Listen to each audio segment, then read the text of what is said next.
Beč je jedna od istorijski i politički najvažnijih prestonica za ovaj deo sveta.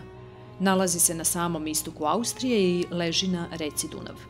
Kao glavni grad nekadašnjeg Austrijskog carstva i Austrougarske monarhije predstavlja pravu riznicu kulturno-istorijske baštine značajnog dela Evrope. Danas u njemu živi oko 1,7 miliona stanovnika, od čega velik broj predstavljaju i imigranti. Zahvaljujući sjajnom imidžu, godišnje ga posete milioni turista, a po istraživanjima konsultantskih firmi 2012. godine je proglašen najboljim gradom za život na svetu. Najupečatljivije lice Beča predstavljaju njegove građevine od velikog kulturnog i istorijskog značaja. Palata Hofburg je na UNESCO-voj listi svetske baštine, a sastoji se od 2600 prostorija, među kojima su najpoznatije dvorane Nacionalne biblioteke i kripta u kojoj se nalaze carski sarkofazi.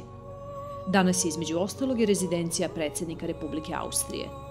Dvorac Belvedere je dom Austrijske galerije umetnosti koja sadrži reprezentativnu zbirku austrijske umetnosti od srednjeg veka do danas. Izgrađen je u baroknom stilu na zahtev princa Eugena Savojskog, a nekada je predstavljao letnju rezidenciju. Još jedno impozantno zdanje je dvorac Schönbrunn sa parkom koji ga okružuje. Ovaj objekat je završen za vreme carice Marije Terezije, a poznat je i kao mesto gde je i sam Mozart nastupao kao dirigent. Svakako interesantne građevine predstavljaju i zgrade Muzeja istorije umetnosti i Prirodnjačkog muzeja koje su identične i koje se ogledaju jedna naspram druge preko trga Marije Terezije. Ljubitelji arhitekture ne treba da propuste ni Hundertwasserovu kuću koja simbolizuje njegov stil kroz krive linije, jarke boje i bogatstvo flore, a koja je jedan stambeni objekat. Uopšte ceo Beč je muzej lepote arhitekture i gde god da krenete imaćete priliku da uživate u fantastičnim građevinama.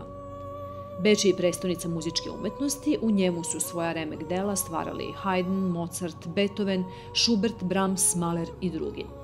Ta muzička baština se sa mnogo stila čuva u Bečkoj operi i u Zlatnoj dvorani muzičkog zavoda.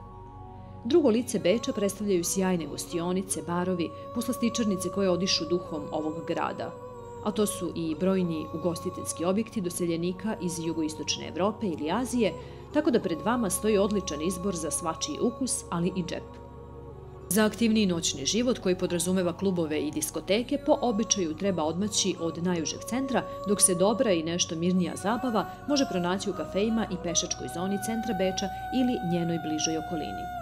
Međutim, najpopularniji shopping centar, outlet Parndorf, se nalazi izvan grada na putu iz Srbije ka Beču i neizostavno je mesto za većinu turističkih aranžmana. Kao što možete da vidite, poseta Beču nudi bezbroj mogućnosti i jedan zaista kompletan turistički doživljaj.